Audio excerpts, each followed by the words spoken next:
So I was at the grocery store and they had these London broils on sale for about $15 for a 2-pack. Now, that's pretty good when you look at the prices of beef right now. You know, it's a pretty good deal, but I'm not going to cook two of them. But I decided I wanted to try something different. I decided that I want to use a technique that the French use. And the French, they love using fats. They love using duck fat, lard, beef tallow for all kinds of making the meat taste tender or look good, taste good. The whole thing, the whole French thing in cooking, and I love it. I'm fascinated by French cooking. Now, in this video, I'm doing this. I'm taking some fat that I purchased from the grocery store, from the butcher, and it's pretty cheap. Probably about $3 for a nice sized pack of fat. But what am I going to do with this fat, this beef fat? I'm going to put it on the London broil when I bake it up. That's right. I'm going to use all this fat and add it to the London broil to see if I can get this to come out nice and tender. This is something that I've been very curious about for a long time. So I seasoned it up with some good old Kinder's Santa Maria seasoning, and this stuff will make your meat taste amazing. I love making Santa Maria steaks.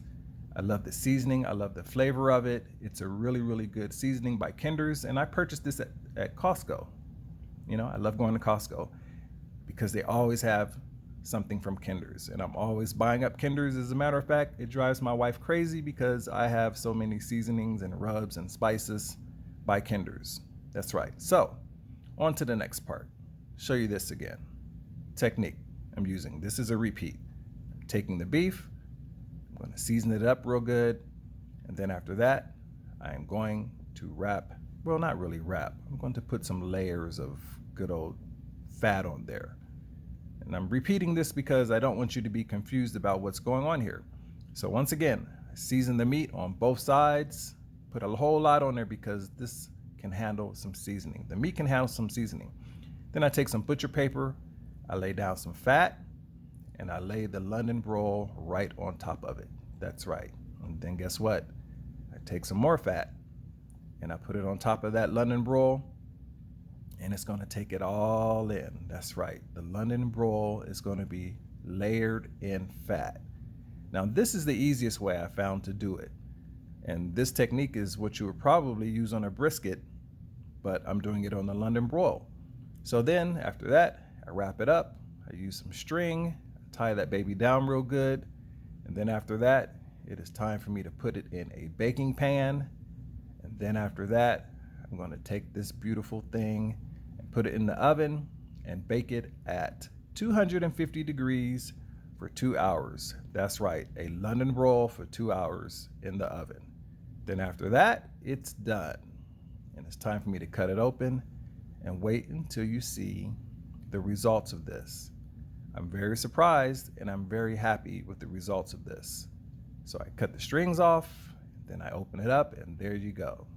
Take off the fat, and this London broil is looking tasty. It is looking amazing. It is looking, most of all, juicy. That's right, juicy. I am very surprised at how this came out. I'm very happy about this. It's nice. It has a nice bounce back to it, which means it should be about a medium well. You know, it should have some red in it. Then I take it and I put it on a griddle and I sear the sides, both sides, top and bottom. I don't go all out and do the whole searing on the ends and everything else because, hey, it's not necessary at this point. So I sear it a little bit to lock in those flavors. You don't have to do it if you don't want to. Then I go back to that butcher paper that's filled with all that lovely juice and all that flavor.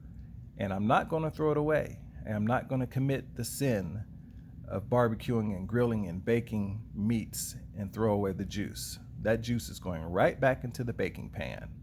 All right. And then the meat is going right back into the baking pan. And I let it cool down for about 30 minutes. And then I take that baby out. It's time to cut into it. Look at it. Nice and juicy. And I know what you're thinking right now. You're probably like, man, I bet you this is going to be overcooked or it's going to be well done. But look at the meat. Look at how tender it is when I move it around. Now, this piece of fat, this is hard fat. So It's the type of fat that doesn't break down, so I'm just going to cut that off and get it out of the way. Nobody wants a big old piece of chewy fat on their beef. All right, so cut into it. Look at the redness of it. See, it is cooked very nicely. Not overcooked, it is just right. It is perfect, and my kids will love it this way because it doesn't have a bunch of blood coming out of it. And you know what? This is something that I'm going to continue making. I'm going to keep using this method. And the texture of it, if you were to compare it to a brisket, I would say it's pretty close to a well cooked brisket. Not well done, I'm talking about like the method of cooking. And the flavor is amazing. The fat, the texture, the way it breaks up, the way it pulls apart, the look at it. This is pretty good. This is the best I've done so far on the London Broil, and this is something that I think you should do. Now, the way that I'm going to store this, because I also wanted to test and see if I do this technique, can I freeze this cooked London Broil and then come back to it at a later date and thaw it out and use it, and it'll still have the good quality as if I just pulled it out of the oven. So I put it on some foil, I make it in a little cup like, and I pour the juice in, because I don't want the juice getting everywhere because, hey, you know, it's a mess and my wife would kill me. All right, so I take the London Broil, I pour the juice in, I seal it up real nice and tight, nice and snug. I don't want to break the foil because then that'd be another mess. Then after that, I put it on top of some butcher paper and I'm going to wrap it up in some butcher paper. That's right. So I'm going to wrap it up, and I'm also going to use some tape, and I didn't have the right tape, so I'm using that blue tape that you use when you paint. And I'm going to write the date on it and everything else. So that way, when I come back to it and make the video, you'll see how it comes out. But hey, this is an awesome technique. Go make some and let me know what happened when you make yours. Bye.